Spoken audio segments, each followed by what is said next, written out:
The desert stretched out before them like a dying god's last breath, a vast sea of cracked earth and broken dreams. The year was 1867, and 30 settlers, battered by the journey west, pressed onward beneath a sun so fierce it seemed to boil the very air they breathed. Wagons groaned, oxen stumbled, and the children's laughter had long since been replaced by hollow silence. Among them walked Samuel Reed, a man whose dreams of fertile land had withered into a single desperate hope: survival. As dusk fell, painting the sky in bruised purples and golds, Samuel spotted the distant rise of mesas against the horizon. Relief flooded him. Shelter, perhaps. Water, maybe. But even as that fragile hope flickered in his chest, the wind carried something darker. A whisper of danger, a shiver of unseen eyes watching from the shadowed ridges. They had heard stories of raiders who struck without warning, of men who vanished without a trace in the Badlands. Samuel tightened his grip on his worn rifle and quickened his pace, urging the others forward. They made camp in the shelter of a rock outcrop, fires burning low, voices hushed by fear. Mothers clutched their children close. Men sharpened what few weapons they had. Samuel sat apart, staring into the fire, the weight of responsibility pressing down like the mountains themselves. That night, sleep came only in fragments, broken by distant howls and the restless shifting of the oxen. Near midnight, when even the stars seemed to cower behind thin clouds, Samuel saw movement at the edge of the camp. A figure, cloaked in the darkness, moving silently among the rocks. His heart hammered against his ribs as he raised his rifle, breath shallow in his throat. The figure stepped forward, hands raised in peace. Moonlight caught the glint of beads woven into his long hair, the soft outline of buckskin clothing. He was young, no older than 25, but there was something ageless in the way he stood, like a tree rooted deep in ancient earth. His voice, when he spoke, was low and steady. "You are not safe here." The settlers behind Samuel stirred, fear rising like smoke, but he held up a hand. "Who are you?" he demanded. The stranger's dark eyes did not waver. "My name is Taji. I can help you, but you must listen." Somewhere deep inside, Samuel knew the truth. Without help, they would not last another day. And so, with the fire crackling between them, a fragile, desperate alliance was born. The settlers gathered around Samuel and the stranger, their faces tight with suspicion and fear as the fire cast uneasy shadows across the rocky ground. Taji stood calm among their doubts, his dark eyes scanning the darkness beyond the firelight, as if he could see threats the settlers could not.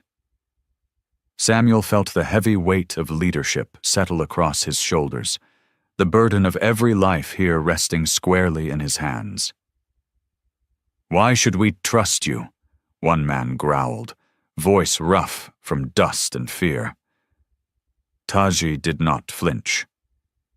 "Because death rides on the wind," he said simply, "and you are blind to it." Samuel studied the young warrior, sensing no deception, only urgency. Before he could respond, a low howl cut through the night, followed by another and another, until the hills seemed alive with haunting voices. The settlers froze, instinctively pressing closer together. Taji turned to Samuel, his voice like a blade cutting through the fear. "You must move. Now." Samuel hesitated only a moment longer before nodding. "Pack what you can carry," he barked to the others. "We leave now." Chaos erupted as families scrambled to gather their belongings, dousing fires, stuffing supplies into sacks. Samuel stayed close to Taji, heart pounding as he realized they were placing their fates in the hands of a man they had met minutes before. Guided by Taji's silent gestures and sharp glances, the settlers moved swiftly and quietly through the night, leaving behind the safety of their firelight for the cover of rocky outcrops and shadowed ravines.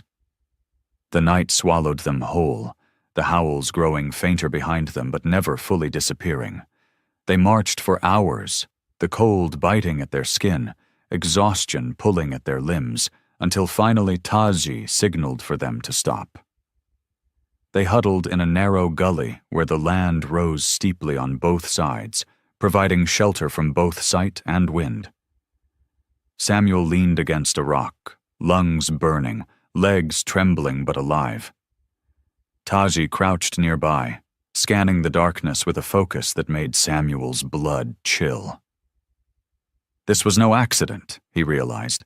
Someone, or something, had been stalking them, waiting for the perfect moment to strike. Without Taji's warning, they would have been sitting ducks. Samuel met the warrior's gaze across the fireless dark, and for the first time that night, allowed himself a sliver of hope. Maybe, just maybe, they had a chance to survive this land after all. When dawn finally broke over the horizon, it revealed a world of desolation and endless distance. The settlers moved in weary silence, their faces drawn tight with exhaustion and fear. Taji led them with the surety of one who knew the land as an extension of himself, weaving through arroyos, skirting dry riverbeds, always keeping to cover. Samuel followed close behind, watching the young warrior with growing respect and an uneasy awe.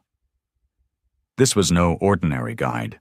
Taji moved with purpose, every step measured, every decision made with life and death in mind. As the sun climbed higher, scorching the earth to a near unbearable heat, they stumbled across signs of horror. A wagon overturned, splintered wood scattered across the rocks, and the blackened remains of a fire long extinguished.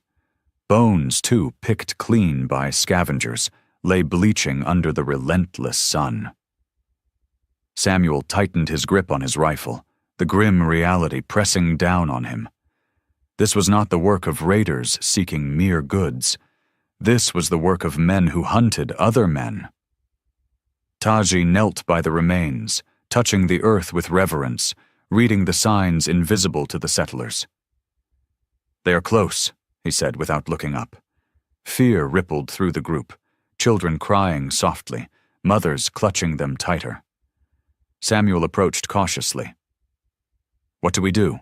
he asked, voice hoarse. Taji stood slowly, his face carved from stone. "We move faster. We hide better. Or we die." There was no false hope in his words, only brutal truth. The settlers pressed onward, their desperation mounting with each mile. Dust coated their tongues, thirst gnawed at their insides, and the merciless sun showed no pity. By midday, several of the older settlers had fallen behind, their bodies too frail to endure. Taji made the brutal call to leave them behind, a decision that tore at Samuel's heart, but one he knew was necessary. Survival demanded sacrifice.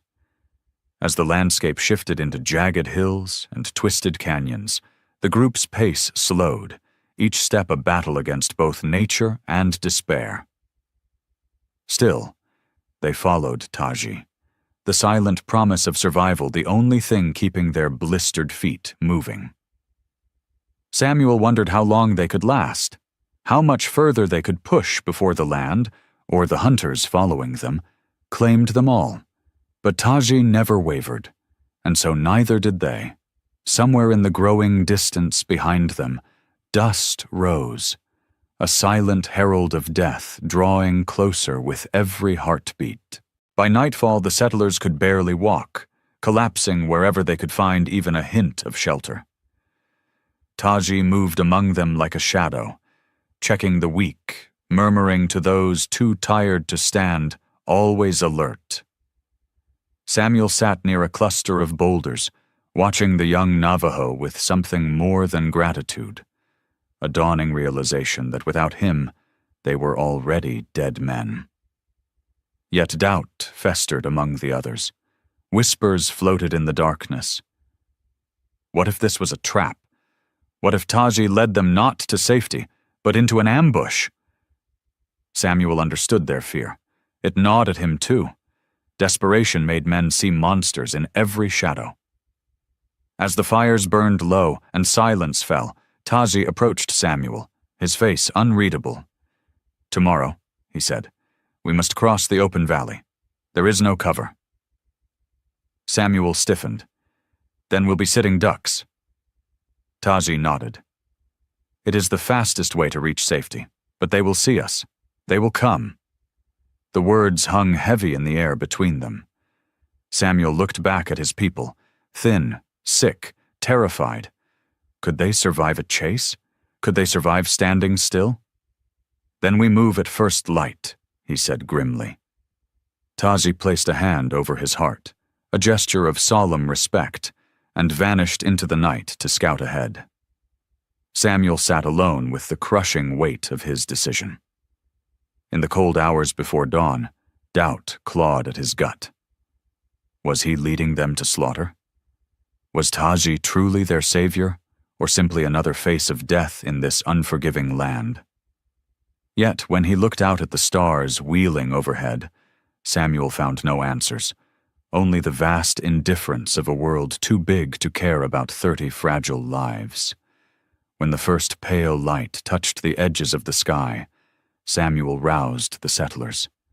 There was no speech, no promises of safety, only grim faces, determined steps, and the whispered prayers of those who no longer knew if they were heard. They stepped into the valley as one, a slow-moving ribbon of life across a sea of death. Behind them, the wind stirred dust into the air, and from beyond the hills, unseen eyes watched and waited. The valley stretched before them, endless and merciless, a strip of cracked earth bordered by jagged ridges that offered no mercy and no escape. Samuel led the settlers forward, his heart hammering a frantic beat against his ribs, his rifle clutched tightly, though he knew it would be of little use against the force he feared would come. Beside him, Taji moved like a wraith, his every step deliberate, every glance scanning the horizon for signs of danger. The sun rose quickly, bleaching the world into a blinding, searing light that reflected off the parched ground and made the settlers stumble, their vision swimming with heat and terror. Time stretched, each step feeling heavier than the last, as if the valley itself sought to claim them. Samuel could feel the fear crackling in the air, could hear the ragged breaths of those behind him, could almost taste the desperation that clung to them like dust. They moved as quickly as their broken bodies would allow, but it was not fast enough. A sharp cry split the air, and Samuel whirled to see a rider cresting the ridge, silhouetted against the burning sky. Another appeared, and then another, until a line of dark figures on horseback rimmed the valley like vultures circling a dying beast. Panic surged through the settlers, but Tazi's voice, low and commanding, cut through the chaos. "Keep moving. Do not scatter." It was a gamble, Samuel realized. To run was death. To stay together was the only sliver of hope they had. The riders did not charge immediately. They watched, waiting, measuring the weakness of their prey. Samuel could feel their hunger, their cruelty, stretching across the distance. He wanted to run, to hide, to fight, but he did none of those things. He trusted. He trusted Taji, though he did not understand why. And so he moved forward, leading the settlers deeper into the open maw of the valley, every step a defiance against the fate that hunted them. The settlers, seeing Samuel's resolve, tightened their formation, children clutched close, weapons raised though many had never fired a shot in anger. The minutes dragged into hours, and still the riders held their distance, trailing them like wolves. Samuel's throat burned from thirst, his legs trembled from exhaustion, but he did not falter. Neither did Taji. They had crossed halfway when the first rider broke from the line, a black streak of death hurtling toward them, and Samuel knew the true battle for survival had begun. The rider came fast, a blur of dust and fury, his war cry splitting the sky and sending a fresh wave of terror through the settlers. Samuel raised his rifle, but it was Taji who moved first, stepping into the path of the oncoming threat with a calmness that seemed almost inhuman. His bow was in his hand before Samuel even realized he carried one, an arrow loosed with deadly precision. The rider jerked in his saddle, his momentum carrying him a few more yards before he tumbled lifelessly to the ground. For a heartbeat, there was silence, the settlers frozen in disbelief. Then the ridge erupted with movement, a wave of riders pouring down like an avalanche of death. Taji's voice rang out again. "Run! Head for the rocks!" Samuel grabbed the arm of the nearest settler and shoved him forward, the group breaking into a desperate sprint across the valley floor. Bullets whined through the air, dust kicked up by pounding hooves and the frantic scuffle of feet. Children screamed, men shouted, the world dissolving into chaos. Samuel fired blindly over his shoulder, seeing shapes more than targets, knowing that stopping meant dying. Ahead, the rocks loomed like salvation, jagged and unforgiving, but offering the only chance at cover. Taji moved among them like a spirit, his arrows finding targets with unerring accuracy, each shot buying precious seconds for the settlers to reach safety. Samuel's lungs burned, his legs threatening to collapse beneath him, but he did not stop. He could not.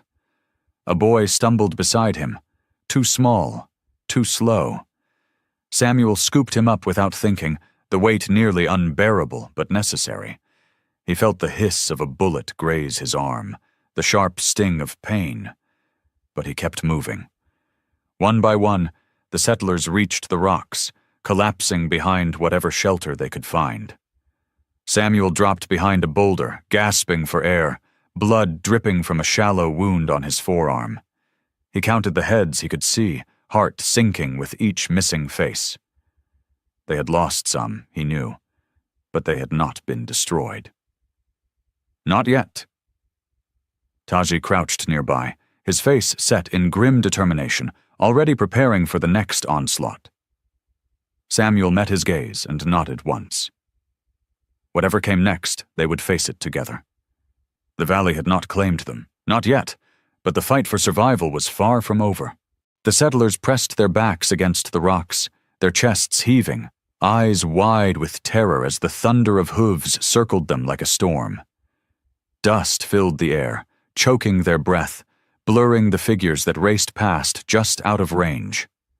Samuel clutched his rifle, every muscle screaming with exhaustion, every instinct begging him to flee, but he stayed rooted beside the others. Across the scattered boulders, Taji moved with the silent grace of a hawk, choosing his moments with deadly precision. Another arrow flew from his bow, striking a rider who veered too close, sending him crashing to the ground in a cloud of dust. For a moment, Samuel dared to hope they might hold out, but the enemy was relentless, circling tighter, probing for weakness. A shot rang out, and one of the settlers, a young man barely more than a boy, fell hard, blood staining the dirt beneath him. A scream tore from a woman's throat, but Taji barked a sharp command, forcing her back into the shelter of the rocks. Samuel knew they could not survive a prolonged siege. They were outnumbered, outgunned, and too exhausted to endure. The enemy riders seemed to sense it too, their movements becoming more daring, their attacks sharper, as if smelling blood in the water. Taji crawled across the rocks to Samuel, his voice low and urgent. "We must break them. If we wait, we die." Samuel swallowed hard. "How?" Taji pointed toward a narrow gap between the rocks, a bottleneck where only a few riders could pass at once. "We force them to come to us. We strike where they are weak." It was madness, Samuel thought. They were farmers, merchants, mothers, children, not warriors, but madness was better than waiting for death. He nodded grimly. Taji moved swiftly, repositioning the settlers, giving quick instructions, steadying their shaking hands. They stacked stones for cover, prepared crude spears from broken wagon parts, loaded what few rifles they had. As the riders regrouped beyond the dust cloud, preparing for their final charge, Samuel looked around at the faces of those who had followed him this far. They were scared, battered and broken, but they were still standing. When the war cries rose and the riders thundered forward, Samuel felt no fear, only grim resolve. They would stand, or they would fall together. Either way, they would not go quietly into the dust. The riders charged, a wall of fury and noise, their weapons flashing in the brutal sunlight as they bore down on the settlers' fragile line. Samuel braced himself behind the stacked stones, heart pounding like a drumbeat in his ears. The first rider to reach the bottleneck fell instantly, an arrow from Taji's bow finding its mark with ruthless precision. Another stumbled when a settler hurled a crude spear into his chest, dragging him from his horse. The narrow passage slowed the enemy's momentum, forcing them into a brutal, bloody choke point where their numbers meant less, and every settler's desperate strike mattered more. Gunshots cracked, arrows flew, screams echoed off the stone walls. Samuel fired until his rifle clicked empty, then swung it like a club, driving back a man who tried to climb over the rocks. Beside him, an older woman struck out with a cooking pan, her face twisted in fury and fear. There was no room for hesitation, no time for doubt. Every second was survival, every action a battle between life and death. Taji moved like a force of nature, his bow a blur, his knife flashing when enemies got too close. His calm never faltered, even when blood streaked his arm, even when the odds pressed in like a tightening noose. Samuel fought without thinking, driven by instinct, rage, and the burning need to protect those who had no strength left.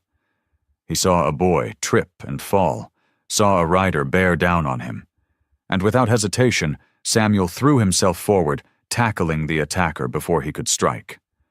Pain lanced through Samuel's side as a knife grazed him, but he gritted his teeth and fought on. The battle raged for what felt like an eternity, the air thick with dust, blood, and the ragged cries of the dying. But slowly, painfully, the tide began to turn. The enemy riders, seeing their comrades fall one by one, wavered. Fear crept into their ranks, and hesitation broke their once unstoppable charge.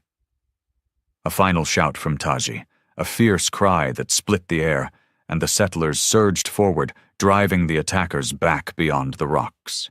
When the dust finally settled, when the last of the riders fled into the distance, the survivors collapsed where they stood, too exhausted to cheer, too broken to weep.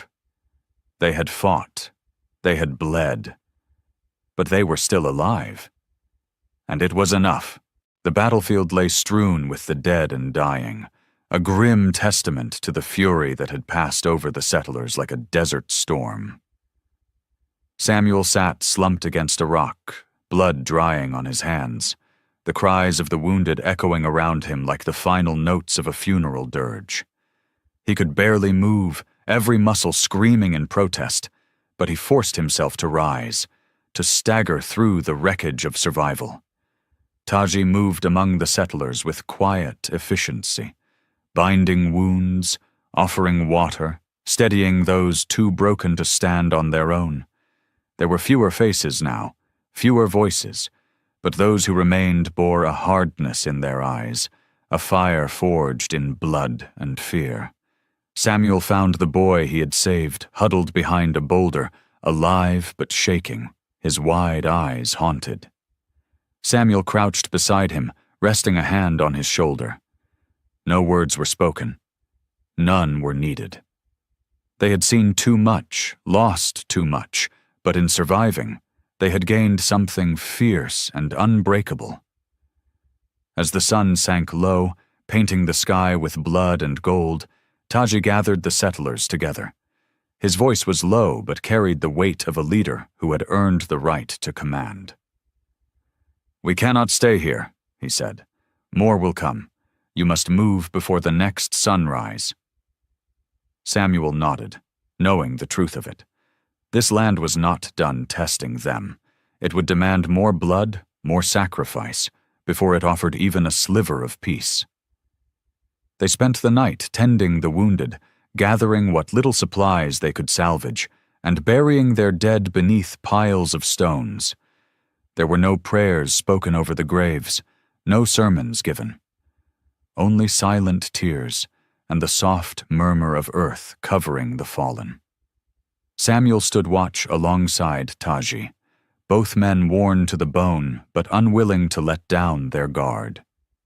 In the silence, Samuel finally asked the question that had gnawed at him since that first desperate night. "Why did you help us?" Taji stared into the darkness for a long moment before answering. "Not all battles are fought with hate," he said simply. "Some are fought to honor the earth, to protect what life still clings to it." Samuel did not fully understand, but he respected the words, respected the man who spoke them.